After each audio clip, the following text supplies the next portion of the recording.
Las escuelas de filosofía y ciencias políticas, la Coordinación de Formación Humanística y la Facultad de Educación son convocantes hoy de este evento al que damos a ustedes la más cordial bienvenida.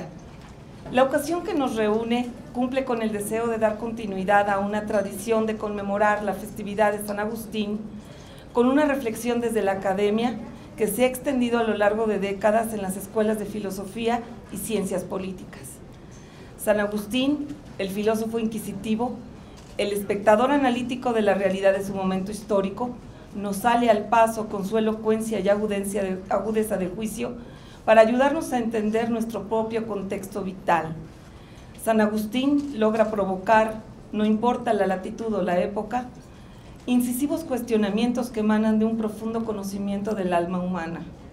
Dejaremos el espacio para iniciar con la primera intervención, que será la lectura de algunos textos de San Agustín y luego el comentario de los dos panelistas. En primer lugar tendremos la lectura de Santiago Adame Alemán, estudiante de filosofía, que nos hará el relato de un breve texto agustiniano. Buenas tardes. De la obra La ciudad de Dios, de San Agustín, el libro 14, capítulo 28.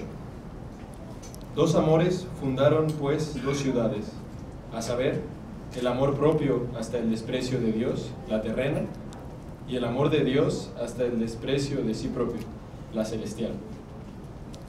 La primera se gloria en sí misma, y la segunda en Dios, porque aquella busca la gloria de los hombres, y esta tiene por máxima gloria a Dios, testigo de su conciencia. Aquella se engríe en su gloria, y esta dice a su Dios: vos sois mi gloria y el que me hace ir con la cabeza en alto.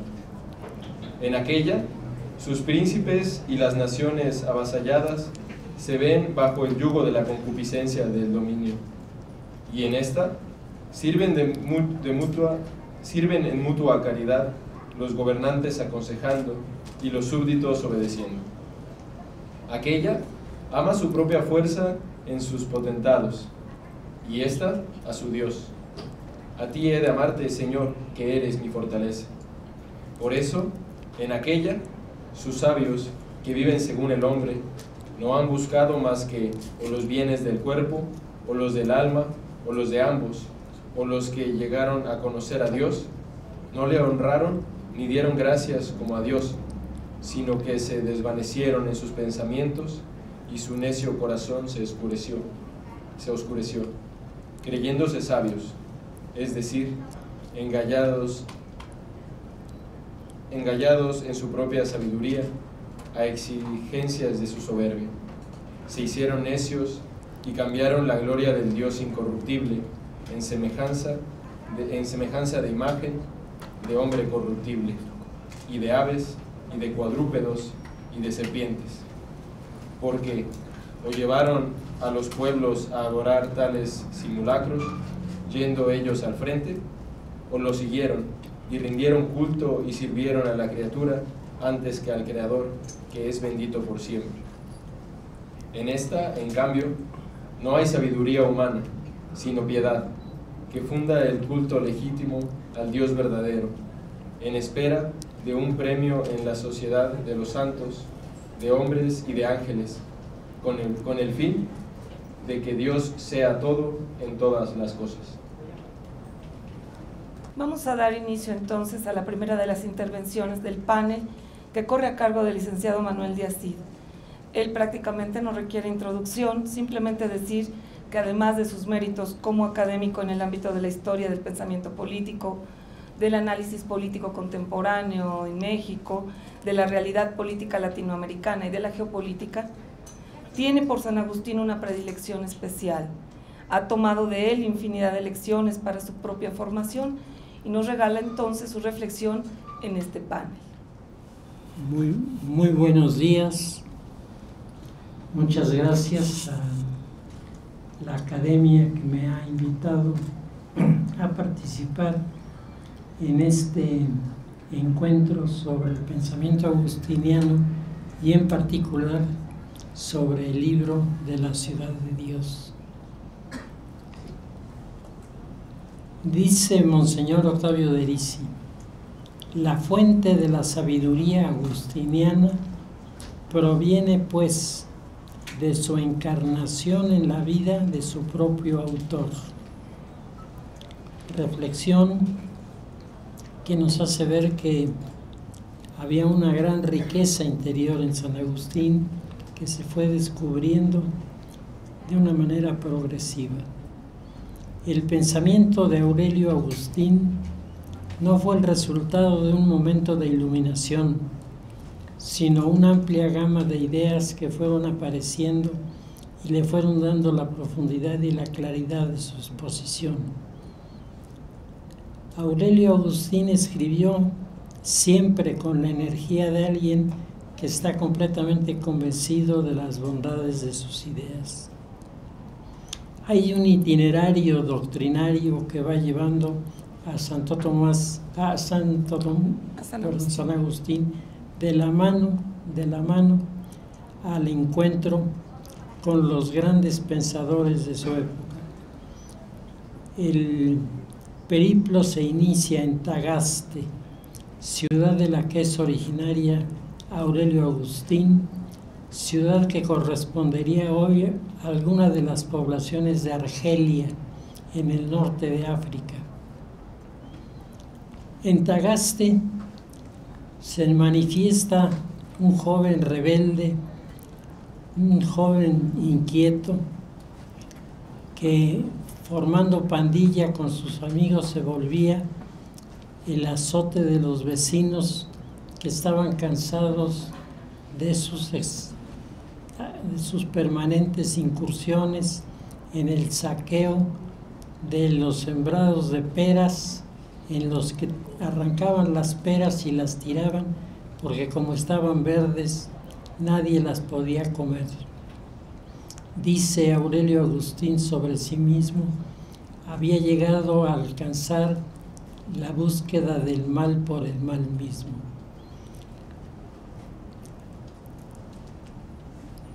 Presionado por su padre, Aurelio Agustín abandona la ciudad de Tagaste y se va a Madaura, otra ciudad un poco más grande, también correspondiente a lo que hoy sería Argelia.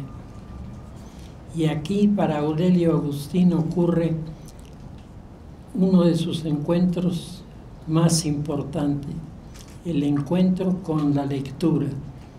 A partir de Madaura se volverá un impenitente lector de diferentes temas y irá formando su criterio a partir de las cosas que él va descubriendo. Madaura, primera época de su formación, nos explica la obsesión que lo señaló por toda la vida: buscar hasta encontrar el significado profundo de la verdad y de la libertad.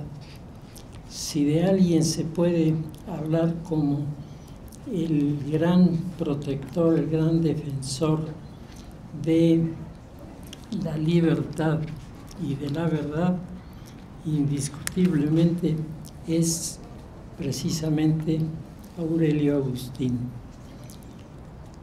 Pero Madaura le queda chica.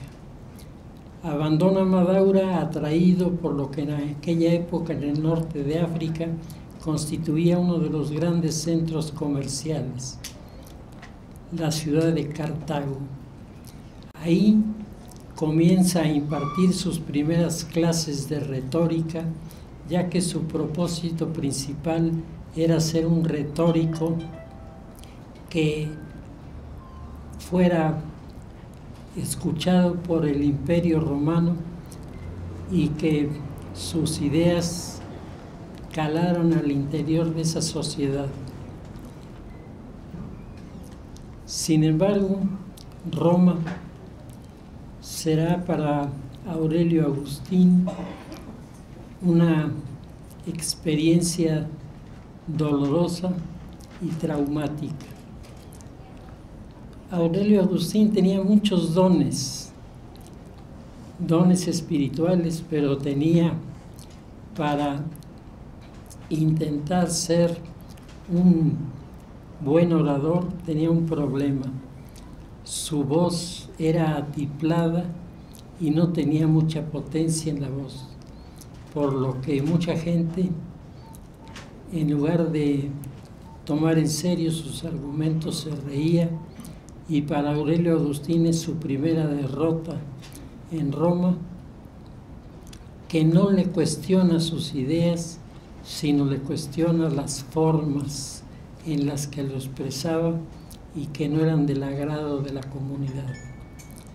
Aurelio Agustín, aquí en la ciudad de Roma, enfermará y durante varios meses, lo dicen las confesiones, vivirá de la caridad pública, porque no podía levantarse para ir a trabajar ni para buscar oficio, y sus vecinos le mostraron el lado de la generosidad, llevándole de comer, con lo que sobrevive a esta experiencia, pero abandona Roma. Se va a Milán. Se va a Milán porque lo que él estaba en aquel momento estudiando era la visión del esquema platónico, pero no entendido en la perspectiva de Platón, sino en la de Plotino. Si hubo alguien que marcó indeleblemente a Agustín con su pensamiento, ese fue Plotino.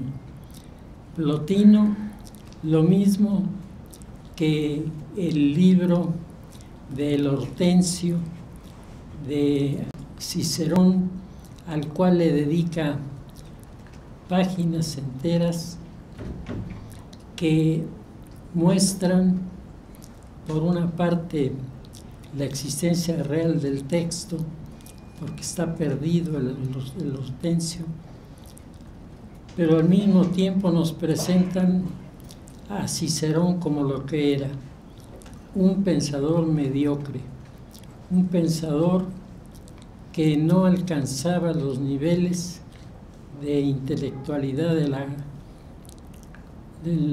filosofía de aquella época, y que pasará a la historia como traductor del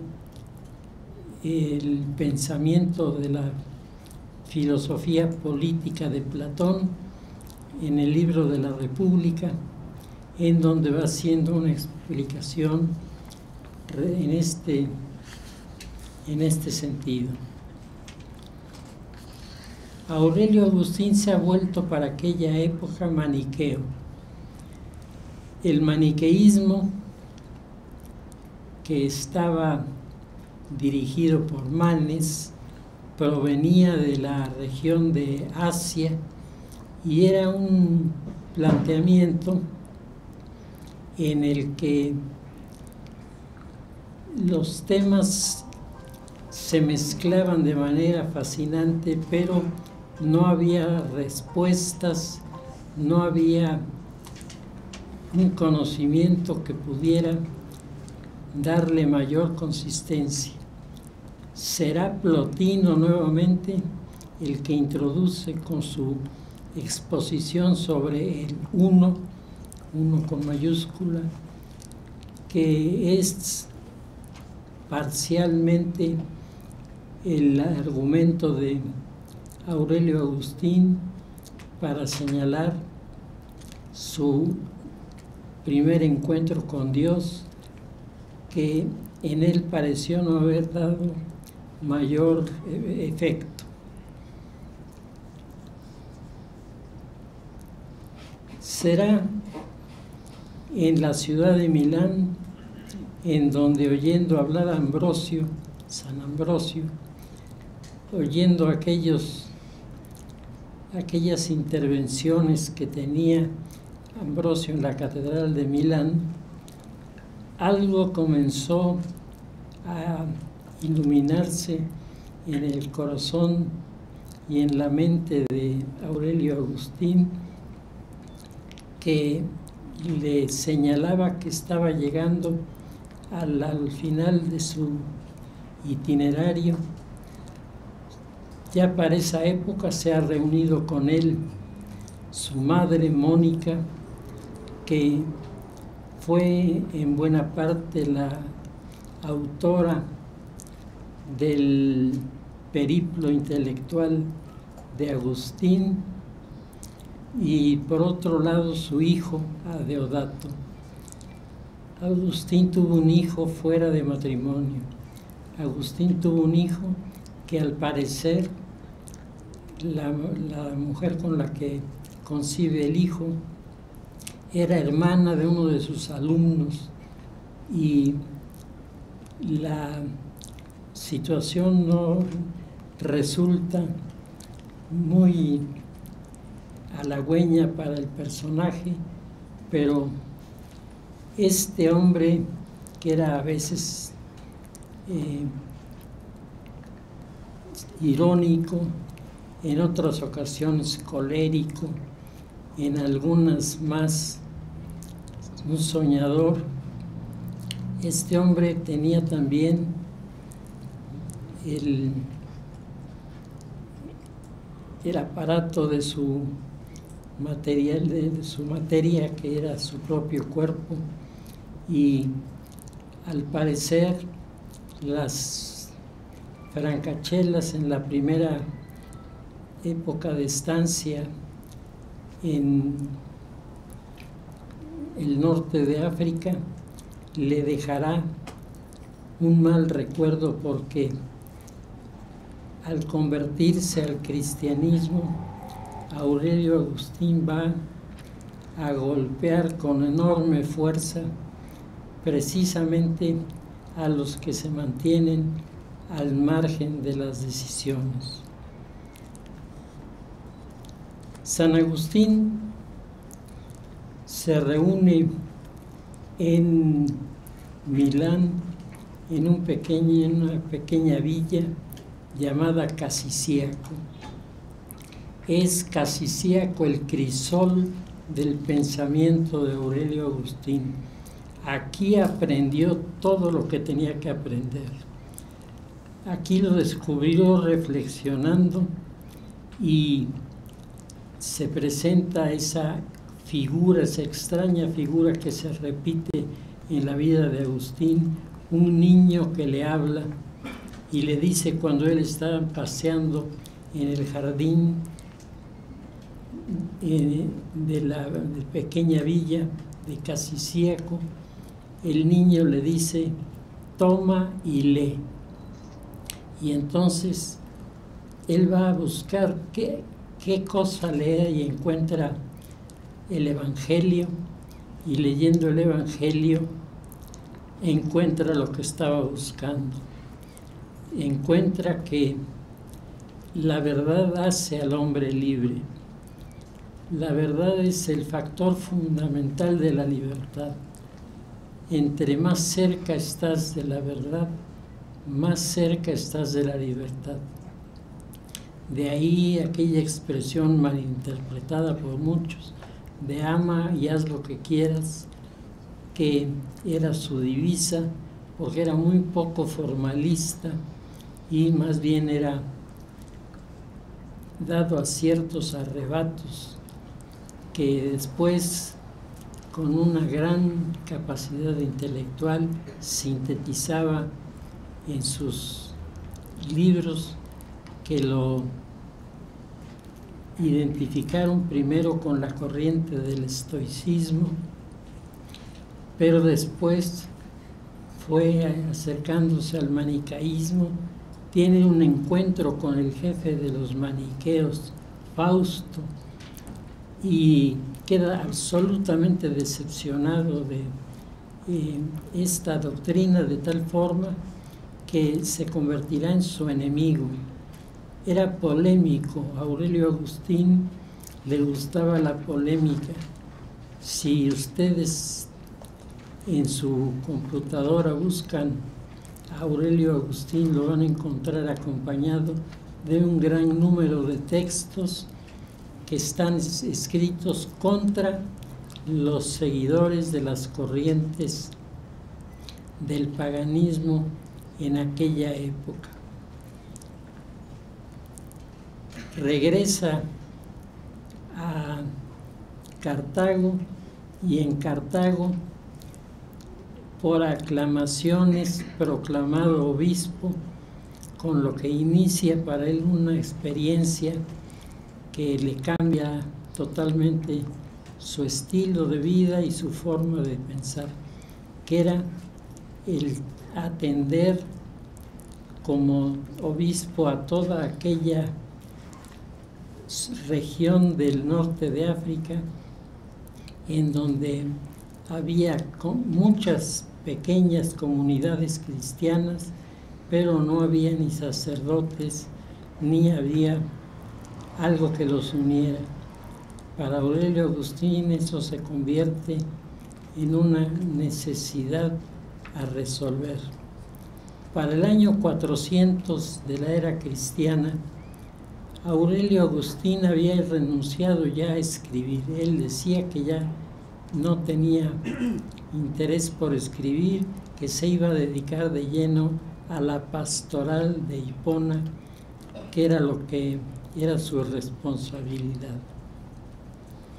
Sin embargo, es en el año 410 cuando se produce el ataque de los bárbaros contra la ciudad de Roma y el saqueo, y los sobrevivientes huyen, cruzan el Mediterráneo y se refugian en Cartago, se refugian en el continente africano, y Aurelio Agustín escuchará una enorme cantidad de testimonios de lo que estaba sucediendo y se alarma cuando muchos de los que le informan dicen que el saqueo de Roma es la respuesta de los dioses romanos al abandono que habían hecho los romanos de aquellas divinidades. Para Aurelio Agustín esto es preocupante, y entonces comienza a escribir esa obra maravillosa y complicada que se llama La Ciudad de Dios. Es en la Ciudad de Dios en donde hace una explicación de lo que ha pasado en Roma, explica cómo los romanos mismos crearon las condiciones del desastre, habla de todos los daños que han ocurrido y es pesimista. Él piensa que estas movilizaciones humanas no se van a detener como no se detuvieron. Aurelio Agustín es, sin saberlo, el filósofo del fin de una época. Terminaba la Edad Antigua y comenzaba la Edad Media, y ahí, en este escenario de violencia y saqueo y destrucción que dejaban los bárbaros, comenzaban a ponerse los primeros cimientos de lo que sería la ciudad de Dios. Como lo escuchábamos en la lectura del texto, él explica que hay dos ciudades, una que se mueve por la vanidad humana, la ciudad del hombre, y otra que se mueve por el reconocimiento a Dios, que es la ciudad de Dios. Así, con esta decisión, Aurelio Agustín escribirá una gran cantidad de textos, 22 libros sobre el tema, que hay que recordar que el propio Agustín explica que un pergamino llenado con letra adecuada es un libro. Entonces son 22 libros y sobre el tema de la ciudad de Dios, y luego 5 libros sobre el tema de los bárbaros. Y aquí es cuando él descubre su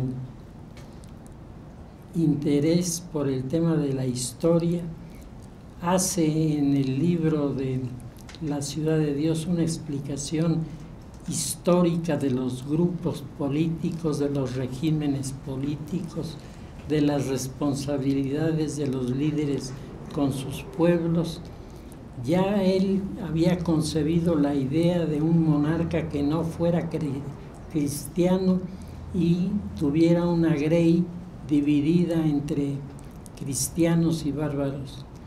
Él escribe para todos ellos y él describe que a lo largo de los textos la fe se va manifestando en él de forma cada vez más dominante, y cuando concluye su obra, la obra que es tal vez la más importante en revisión de la historia de la Edad Antigua, quedaba para convertirse en una herencia para todos los que hoy, a todos estos siglos de distancia de San Agustín, nos damos cuenta de que, lejos de alejarnos de la realidad, San Agustín nos involucra en la realidad, lejos de liberarnos de los compromisos. Agustín nos compromete con los integrantes de la ciudad y señala que, aunque los ojos no lo vean, los ladrillos de la ciudad de Dios, el hombre los va poniendo en la historia y va creando un edificio que culminará con la ciudad de Dios en el cielo, mientras enfrente tendrá la ciudad del hombre, que siempre tendrá tentaciones y manifestaciones de críticas para con quien defendía la postura de la verdad de la existencia de Dios. Aurelio Agustín es sin duda un personaje fuera de serie. A mí es el santo que más me simpatiza, porque en él veo reflejadas muchas de mis propias debilidades y me doy cuenta de que el ser débil, el no tener a veces las cualidades que uno deseara para hablar con el auditorio, el hecho de ir manejando un proceso para construir uno mismo este foro desde el cual se convoca a la sociedad, esto es obra de quien actuaba de esta manera, que se llamaba Aurelio Agustín.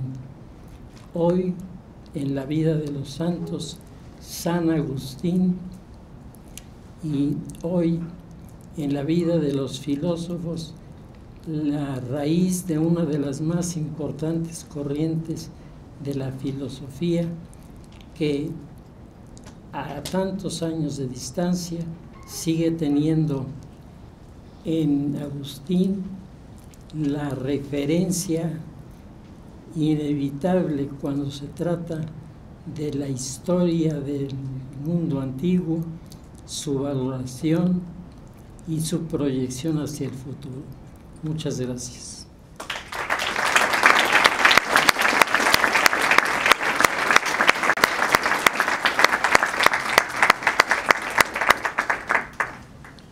Nuevamente tendremos la intervención de la lectura de un texto de San Agustín, esta vez en la voz de la alumna Nuria Renata Hernández y Bermúdez, estudiante de la Facultad de Ciencias Políticas. Del primer libro de las Confesiones de San Agustín. Grande eres, Señor, y muy digno de alabanza. Grande es tu poder e infinita tu sabiduría.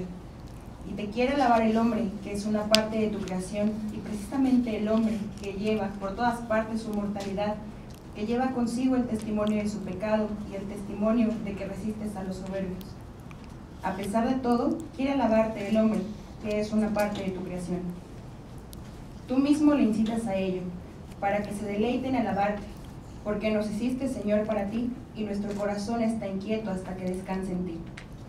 Dame, Señor, conocer y entender qué es primero, si invocarte o alabarte, o si es antes conocerte que invocarte. Pero, ¿quién te invoca sin conocerte? Porque el que no conoce no puede invocar una cosa por otra. ¿Acaso más bien no tendrás que ser invocado para ser conocido? Mas, ¿cómo invocarán a aquel en quien no han creído? ¿Y cómo creerán sin predicador? Y si alabaran al Señor los que le buscan, porque los que le buscan le encuentran, y los que le encuentran le alabarán. Que yo, Señor, te busque, invocándote, y que te invoque creyendo en ti, pues ya me ha sido predicado. Te invoca, Señor, mi fe, la fe que tú me diste, la que me inspiraste por la humanidad de tu Hijo y en el ministerio de tu predicador.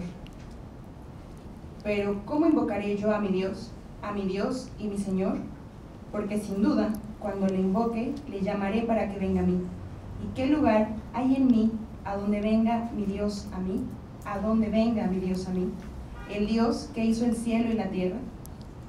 Es verdad, Señor Dios mío, que hay algo en mí en donde quepas tú. ¿Acaso pueden abarcarte el cielo y la tierra que tú has creado, y dentro de los cuales me creaste a mí también? ¿O será tal vez que te contiene todo lo que existe, puesto que nada de cuanto existe puede existir sin ti? Pues si yo existo efectivamente, ¿por qué pido que vengas a mí cuando yo no existiría si no estuvieses en mí? Todavía no he estado en el infierno, y también allí estás tú. Pues si descendiera a los infiernos, allí estás tú. Yo no existiría, Dios mío, no existiría en absoluto si no estuvieses tú en mí. Pero ¿no será más bien que yo no existiría en modo alguno si no estuviese en ti, de quién, por quién y en quién tienen ser todas las cosas? Así es también, Señor, así es también. Pues, ¿a dónde te invoco si yo estoy en ti? ¿O de dónde vienes a mí? Porque ¿a qué lugar iré fuera del cielo y de la tierra para que desde allí vengas a mí, mi Dios? Que dijo, yo lleno el cielo y la tierra. Gracias.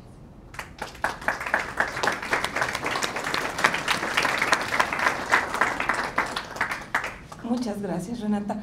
Tendremos ahora la participación en el panel del doctor Fidencio Aguilar Víquez. Es filósofo y además un hombre de acción política, y por ello capaz de comprender y hacer propio el pensamiento agustiniano.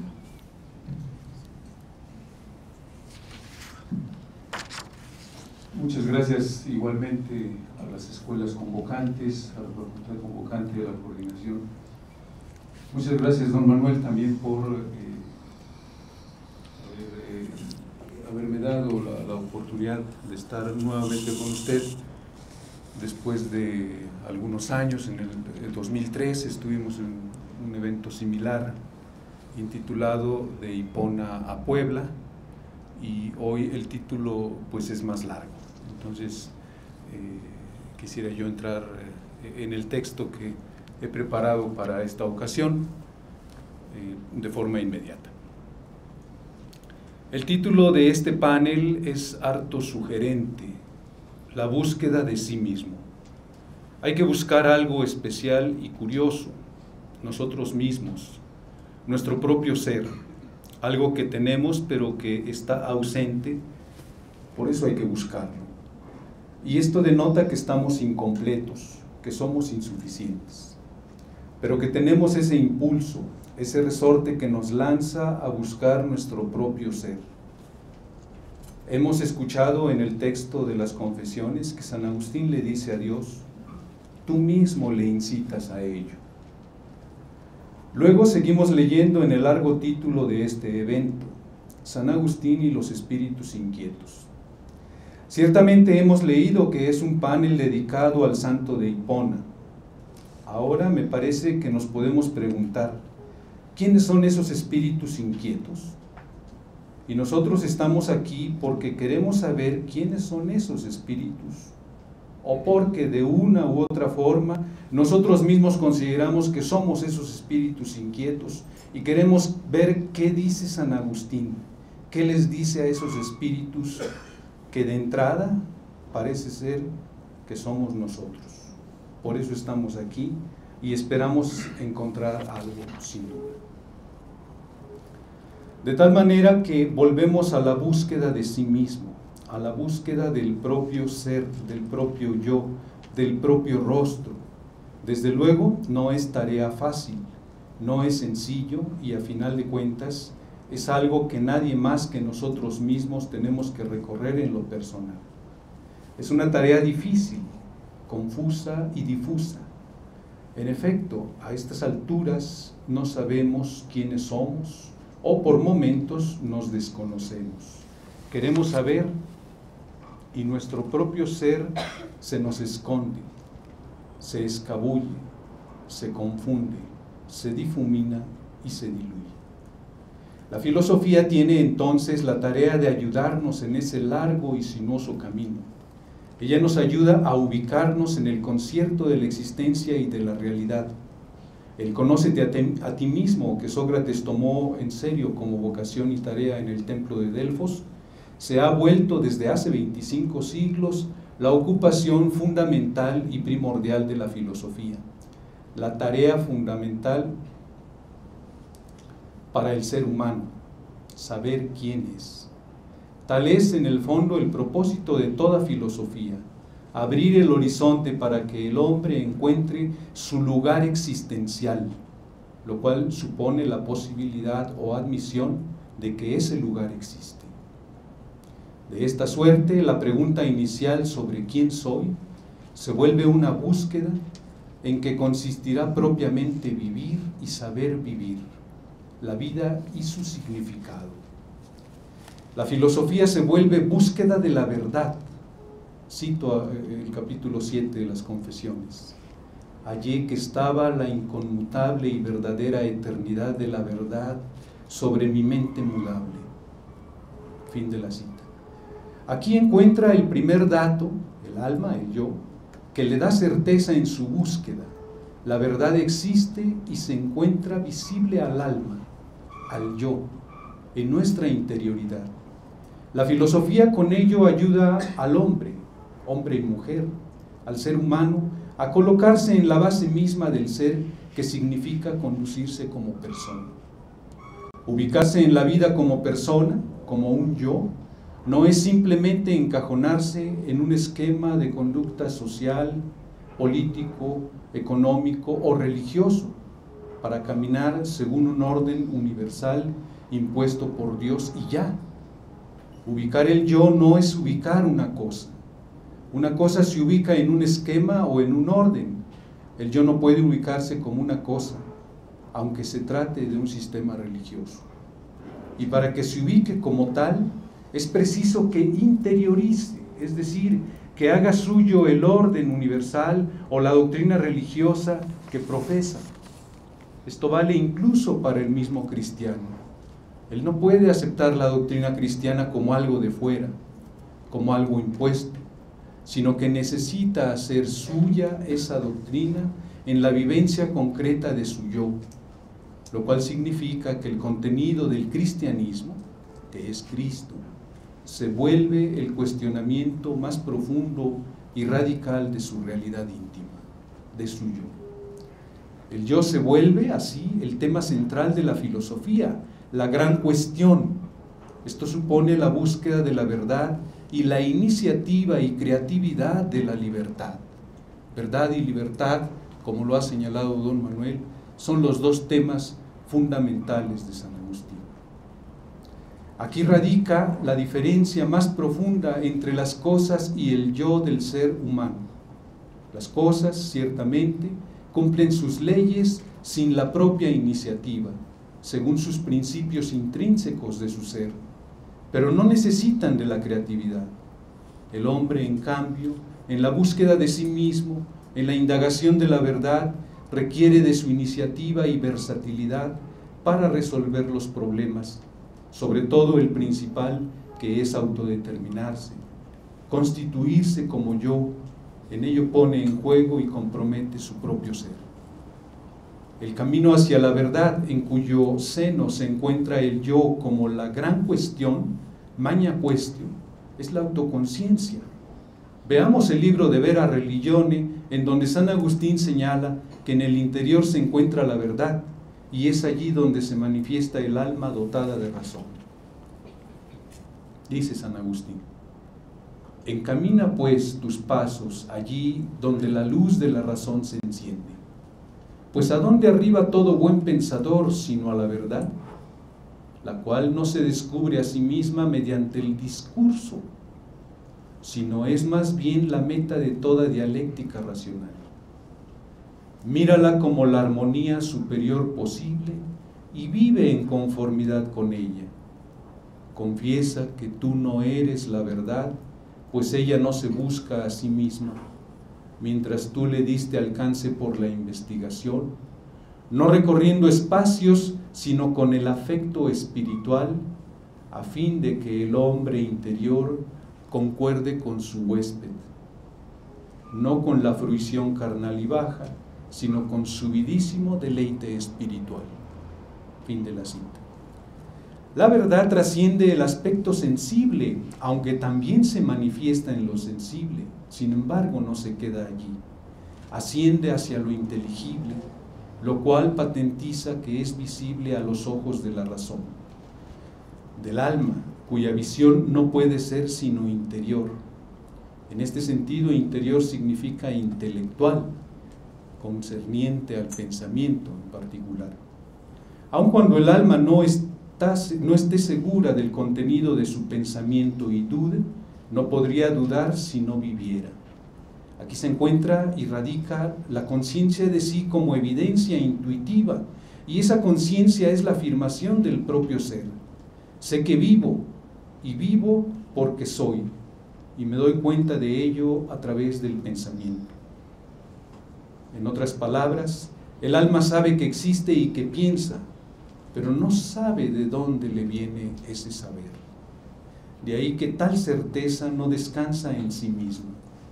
El alma es y piensa, y no piensa y es. Primero el ser, luego el pensar. Primero el ser, luego la idea. El ser funda el pensamiento y no es un mero contenido de éste. Agustín afirma: confiesa que tú no eres la verdad. Ahora bien, ¿de dónde viene esa certeza? No de sí mismo, sino de algo distinto de sí. Inevitablemente se presenta esa imagen de uno de los cuentos jasídicos de Martin Buber, que leo de forma rápida. Se llama El Tesoro. Narra la búsqueda del rabino Aisik de Cracovia. Asolado por la miseria, soñaba constantemente que en Praga, debajo de un puente, se encontraba un tesoro. Entonces decidió acudir a la capital checa y buscar el tesoro. Quería rascar debajo del puente, pero éste estaba vigilado y su actitud despertó sospechas. Un guardia entonces le preguntó qué pretendía, qué quería, qué buscaba. Aisik le contó su sueño y el guardia, con una gran incredulidad en lo que oía, le dijo: yo también he soñado que en Cracovia, en tal casa, debajo de la estufa, se encuentra un tesoro. Y por ese sueño no considero que tenga yo que ir. No estoy loco. Es solo un sueño. Entonces, comprendiéndolo todo, el rabino regresó a su casa. Buscó debajo de la estufa y allí encontró el tesoro que buscaba. Lo que nosotros buscamos se encuentra en nosotros mismos. Pero es preciso salir, irnos a otra tierra, a otra patria, a otro país, y que otro, a veces un desconocido, nos diga que hay que regresar. No vayas fuera de ti, entra en ti mismo, dice San Agustín. Y buscando ahí, en nuestra propia casa, en nosotros mismos, encontraremos ese tesoro que buscamos, ese tesoro que soñamos y que a menudo nos mantiene en la inquietud. Quizá por eso dice Eliot en alguno de sus poemas: volveremos al origen, a nuestro hogar, y lo conoceremos por vez primera. Muchas gracias.